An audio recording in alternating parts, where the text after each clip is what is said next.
Good morning, or depending when you're watching this, good afternoon, good evening, or good night. My name's Ross, and as always told, out of Voice of Radio. So today we need to take a look at Paradox Rift, and we need to talk about the fact that the prices of cards from Paradox Rift are absolutely crashing. They are crashing hilariously, and this is the theme we see in the Pokemon trading card game at the moment, and it is brilliant. I told you a couple of weeks ago when pre-releases started that buying cards at pre-releases, or around the time of pre-releases, was a bad idea. And I also told you very clearly that if you want to buy them, I'm not your dad unless you're Daisy Archie or Ruben, you can do what you like. You want to buy them, go and buy them. Just know that you are paying over the odds if you do so, and if you're happy with that, that's absolutely fine. Well, now the set has been out for the better part of a week, and we've seen what's happened to the prices, and what's happened is absolutely beautiful. Mostly. Because there is a fairly sizable exception to this, and that is the special illustration rare of Roaring Moon, and actually to a lesser extent Iron Valiant, but let's start off with Roaring Moon. You see, what has actually happened to Roaring Moon over the past few days is that the hype has grown and the price has grown. Like, if we start off at the most basic level here, let's take a look at the graph from TCG Player. Not perfect, but a good starting point. And we can see that for Roaring Moon, what that was, that it was hovering around kind of an $80 card, and then the set actually released, and it jumped up to $113. It jumped up by not quite 50%, but not a million miles away since the release of the set, which as a general rule doesn't happen. Most of the time, and there are exceptions, and this is clearly one, and we'll talk about why in a second, but most of the time what happens is that the set is released and the price crashes. Now, for what it's worth, I do still expect the price of this to crash. I do expect the price of this to go down because we're at a stage at the moment where we're still very new. This is an early video. The set has been out for less than a week. The hype is at the highest it's probably going to be, I suppose, apart from maybe the actual pre-release. And we are at a stage right now where actually people are going, you know what? This is an amazing card. We love this card. Look at the amazing artwork. Maybe this is something to get a little bit excited about. And people are getting excited. And it has gone up by that much. When I showed you the other day, kind of on the pre-release, Roaring Moon was selling for somewhere in the region of about $130 over on eBay. That's what people were paying on eBay around about the pre-release for Roaring Moon. So what's happened on eBay since? Not much is the honest answer. If we look at the last three sold, we got a best offer accepted on 125, we got a best offer accepted on 120, and then we got an actual sale that was bid up to 126.50. Okay, so it's sticking about the same price. So essentially, eBay was a bit higher than TCG Player. TCG Player went in a little bit low, and the price hasn't actually fallen per se of Roaring Moon, but it also hasn't gone up. It's stayed where it is. It's about where it was on release. And like I say, we start with TCG Player, that's the most basic. We have a look at the graph and it looks like it's gone up.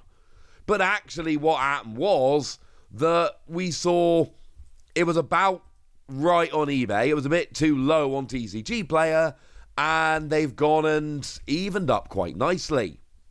Now, the other big card from the set was Iron Valiant. Now, if we look at the graph, it looks like this one has shot up, but actually it's gone from 50 to 55, and one of the last three sales was 50. So, yes, Roaring Moon did go up by almost 50% on TCG Player, although, as we've seen, if we concentrate in on eBay, actually it stayed about the same. Iron Valiant, the graph is very misleading. Look at the y-axis, and you'll actually see it's gone up by like $5, but there's an argument it hasn't really even gone up. So let's hold our horses a little bit. It's not dropped in price like we were hoping, but it's not exactly jumping up here. Now, when I showed you Iron Valiant the other day, I showed you that over on eBay, around about the release of the set, we were looking at sales of about $115, $120. It was clearly way too high. Way too high. At least that's what I told you at the time. What's happened since? $50 card. And like literally the last 3 sales were $50, $49.99, and $50. This has dropped quite considerably. And this is another one of those where, no, the TCG player graph doesn't necessarily reflect it. And that's why I say TCG player graph, good starting point, not the only thing you should be looking at here. And actually what happened was that TCG player went in nice and low, but the early sales on eBay were much higher. This is about 40% of what it was on eBay at launch. Now, we can look at Roaring Moon and compare it to launch eBay, and it's actually about the same. It's not spiked up like it looks like on TCG Player, it's about the same. But Iron Valiant has dropped dramatically, and TCG Player doesn't look like it, but it has. So Roaring Moon, very much an exception. We expected it to drop, and it hasn't. Iron Valiant has dropped very, very nicely indeed. Compare the eBay sales from pre-release to now, and you've seen a drop in about 60%. It is about 40% of what it was at the time. It's gone from 125 down to about 50. And this is what we would expect. The pre-release happens, there aren't many cards out there, the hype is very large, so people massively overpay for the cards. Then they're released, the supply is much larger, and the price drops down quite nicely indeed. And that is generally what we see from every set, and it is happening for Paradox Rift, and it's happening quite dramatically, with the sole exception of Roaring Moon. And the reason for it is quite simple. As it stands at the moment, the hype for Roaring Moon is real.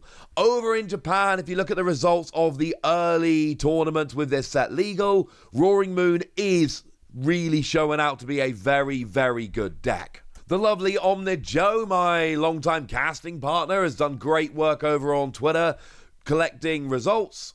And he said that actually, if you look at the first week of online events, and you attribute CP to them, Roaring Moon actually comes out as the #1 deck in the West right now. Looking at the City League results from Japan, it's actually the 3rd biggest deck. But the point is, in both Japan and over here, the early results, and they are just early results, but the early results are showing us that Roaring Moon is absolutely legit. Plus, it's a phenomenal card in terms of artwork, and that explains it. I've already shown you the fairly gigantic drop of Iron Valiant, and frankly, we can keep going. If we have a look at the special illustration rare of Parasol Lady, phenomenal card, one of my favourite artworks in Pokemon. This Parasol Lady does this thing, right? Where it's not my favourite Pokemon, and it's not my favourite artist, and yet it is one of my favourite cards. I showed you the other day that card was selling for around $75. That was roughly what people were paying. How much are people paying now? $40 or less. There was actually one best offer accepted on $34, one best offer accepted on $36, and then one that actually sold for $40. That has gone from a $75-ish card to a sub $40 card. It's dropped by 50% in the space of a couple of days since the set actually came out. It's kind of absurd.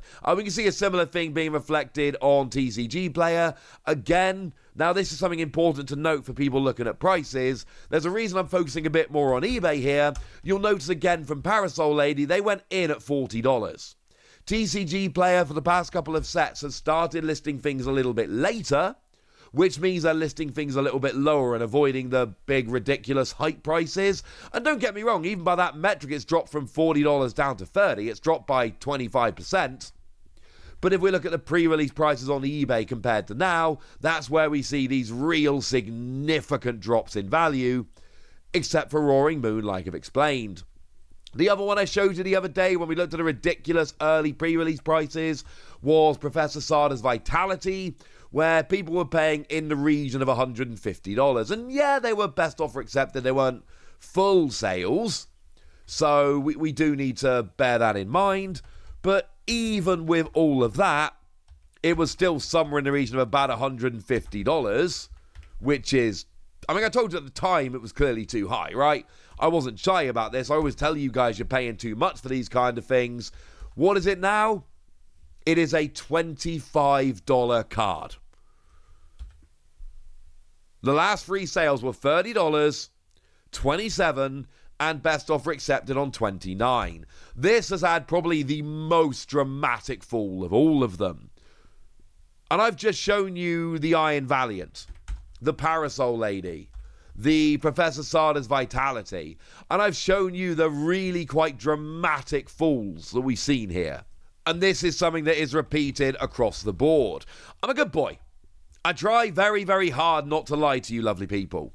So if I see something like Roaring Moon that I expect to drop in price but isn't, I'm going to come out here and tell you flatly and show you the figures. Look, it's not falling in price. TCG Player says it's going up, but actually if you look at eBay, it's pretty much staying at the same. But TCG Player went in a bit low and is now normalizing to what other places are saying. And I showed you, TCG Player went in a bit low for all of them, which frankly I'm a fan of. I think that's a good way to do it. Wait a bit later, avoid the ridiculous pre-sale prices. Love that. Big fan, hope it continues. But the fact of the matter is, Roaring Moon is an exception, and I've come here very clearly and showed you it's an exception. But it is the only exception. And I've had a good look around all over the place here, and what we found is the other cards are dropping dramatically. I'm not going to keep going and show you all of these over and over again because I don't need to. I think I've kind of proven my point quite nicely. This was something where we knew it was going to happen. I told you it was going to happen. And now we're back and it is happening. And it is happening dramatically. Other than Roaring Moon. So what should you do about Roaring Moon? My advice, and it is nothing but advice. My advice is just hold on a bit. And Roaring Moon is clearly a legit card, don't get me wrong. Roaring Moon is very clearly a legit card which is holding value and it is awesome. No argument there whatsoever. Beautiful card, top tier card, great card. Alright? But just to be clear, the special illustration rare of Gardevoir, which is a beautiful card and a legitimately great card, it's a $20 card right now. We could look at Miraidon as an example. Top tier card, beautiful artwork. And as it stands at the moment, that's about a $20 card. Charizard, which is a top tier card, is one of the 2 decks over in Japan that is outperforming Roaring Moon right now. Roaring Moon sits at number 3 according to Joe's list of City League decks over in Japan. But Charizard is sitting at number 2. And it's a Charizard. Yeah, even Charizard's not going stupid. That's like a $60 card. So when those 3 cards aren't holding ridiculous value, I absolutely think it's fair to suggest that Roaring Moon isn't going to either. I do not see that Roaring Moon is somehow going to stabilize at a $120 card when Charizard's at 60 and Miraidon and Gardevoir are at 20. It is going to drop. It just hasn't dropped yet. So maybe I'll give it a week or 2 and come back and see what's happening. For now, I want to know what you think about this set. I want to know which cards you pulled. I want to know which cards you've picked up. I want to know anything you want to tell me. So let me know in the comment section. Get us. Be nice. And then make sure you like this video, subscribe to this channel, follow me on Twitter at TheWasi. That's where we talk about Pokemon and card games and Pokemon card games, all kinds of fun things. And please do consider checking out patreon.com/PTCGradio, where you can support the channel, get some bonus pods, join a Discord, and all kinds of fun things. And get shout-outs on the channel like the lovely James Siapinski, who's been a supporter of ours for a while now and is a very lovely person. So shout-out to them for the support and the loveliness. But by far the most important thing as always, look after yourselves till next time, would ya? Thank you very much for watching. My name's Ross, and you've been watching PTCG Radio.